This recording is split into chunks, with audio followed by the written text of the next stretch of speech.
Президент корпорации «Радио Свободная Европа» «Радио Свобода» Джейми Флай сообщил журналистам, что таджикская служба радио Азади на фоне недоверия к официальной статистике составляет независимый список жертв COVID-19 в своей стране.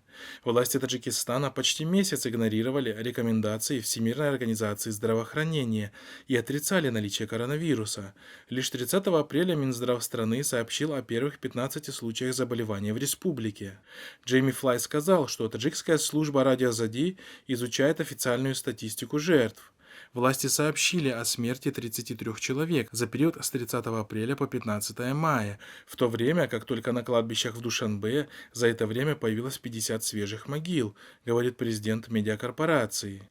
По его словам, после публикации радио Азади власти республики закрыли доступ журналистов на кладбище и запретили съемки в местах захоронений.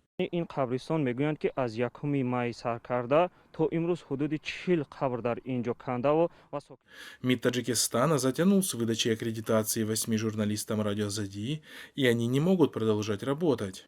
Более того, отметил Джейми Флай, проправительственные фейковые аккаунты в Фейсбуке устраивают нападки на сотрудников таджикского бюро, публикуя карикатурные фотографии журналистов и оскорбительные комментарии в их адрес.